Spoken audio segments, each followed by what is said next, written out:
love to hear. Thanks.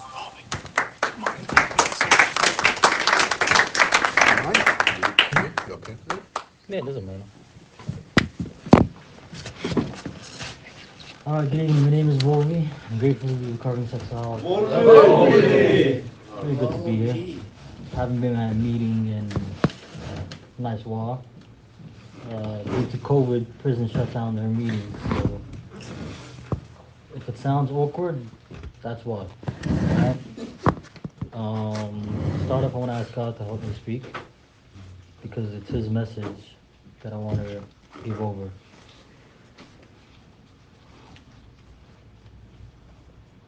Alright, there's 3 points I want to focus on. I know you all want to hear stories, but I don't know if now's the time. Say a couple just to make a point. Either way. First point is that it's possible to be sober in any situation, no matter what. Obviously, going to prison is a really difficult situation. It's scary. You hear stories, whether they're true or not doesn't really matter. Just add to the fear. By the way, none of them are true. At least the ones you're thinking about. But, yes, so prison is a very lustful place. You'd be surprised. It's actually the most lustful place I've ever been in. Not having been to a strip club, so either way, there's porn all over the place. People have porn magazines, posters on doors and beds and walls. It's a lot of fun for some people, and actually for me it was very overwhelming. And in the beginning, it took me a couple of weeks till I was able to get my bearings and actually stay sober. But yeah, I mean, so many stories of people just randomly like, hey, you want this porn magazine? Like, it's useful. And just me being able to tell them that, no, it doesn't work for me. Not that it's bad or don't do it. It doesn't work for me and I'm okay without it. And towards the end, when I had a few months of sobriety, people were like blown away, like what? You didn't master it in how long? This is prison. You got to do that. And it's definitely by the grace of God that I was able to do that. One story, for example, um, someone let me hop in ahead of him in the shower. So luckily they were separate showers, so it wasn't group showers. And I walk in there and there's like a folder full of porn in there, and I was like, God, seriously? And somehow I was just able to get in the shower, walk right out without peeking somehow. And to me, that just proved that with dedication and really trying to work a program, it's possible. Because in a situation where nobody's watching, anybody can understand if I ended up relapsing. Like, no big deal. It's just you're in a bad spot and time. Um, However, when you actually want something and bring God into it, eventually it happens. And which brings me to really my second point, where God has become a first option for me. I didn't have any of the tools that most people have in terms of unlimited phone calls or texts or group meetings and a lot of those things. And the only option really I had to hold on to was God. And in the beginning, it was really difficult. I know the tools I was used to, I couldn't I couldn't access. And really, God has become so much a first option. It's like it's anytime loss hits me, it's like I can't. Most of the time, I couldn't make a phone call, so I was just, God, I'm powerless over loss, and you're powerful. It's on you, because you're the only one that can handle it from my perspective. And to me, that just strengthened so much of what the program is really about. in one sense, before I went in, I was just like, God's like, first let me make a phone call my sponsor, maybe if he picks up, and go to a meeting or whatever, or meet a member. And if it doesn't work, then I'm left with no choice. I have to go to God. You know, uh, because I was in a situation where the only option was God. It brought God to the front for me as a first option. Now, when I share with my sponsor, it's more of, oh, by the way, I went through a situation where I was lustful and I surrendered and I moved on. Instead of, oh my gosh, what I do now? I'm in lust. So it's not to say that these other things don't work. They definitely do. I'm just grateful I was able to get to the core of a program sooner than a lot of people, it seems like. And while that was by necessity, um, deepening my relationship with God definitely made this past year worth it. Um, Obviously, it's not easy to say, but I really feel that way. I wouldn't give it up even if you paid me, because the relationship I have right now with God is unreal. Like any situation, whatever happens, I'm like, I could talk to God personally. Um, for me, praying that I should be able to pray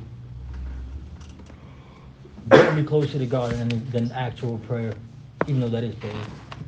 But it's just the little things of learning how to ask God for everything, even if it's something that I think God wants me to do. So my old self used to tell me that I got to do all by myself because God is demanding that I do this, so I have to do. I can't ask Him for help. And now it's like just understanding how God is the one who grants me the strength. God is the one who grants me enthusiasm. God's the one who sends everything that I can do. Is coming from God, so I can ask Him for anything. I don't have to do anything under my own power.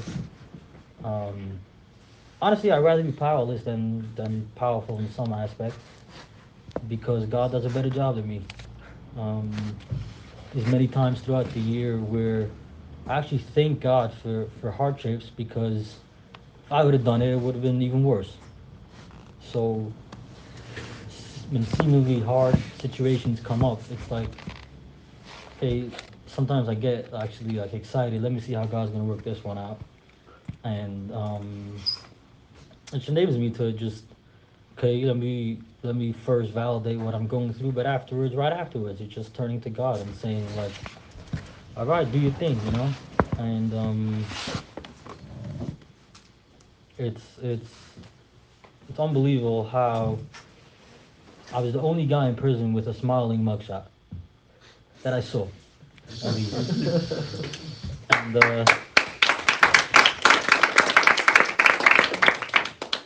And the smile was that God's here with me. That's what I remember when I took the picture. I was like, all right, let me smile for God, He's here.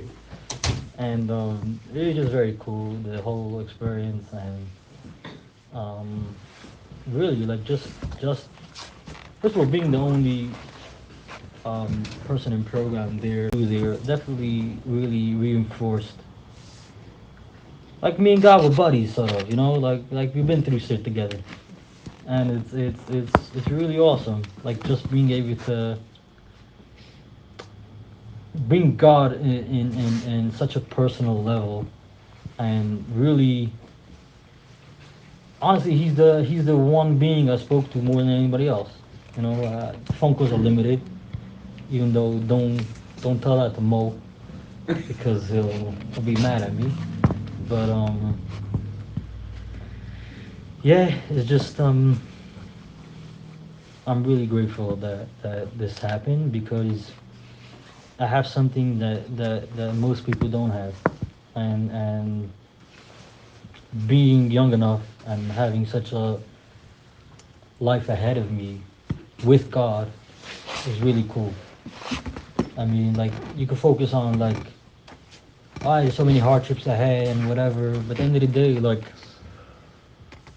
I said it before I left, and it really deepened as the year went on, was that I'd rather go through something that's difficult with God than something that's easy without Him.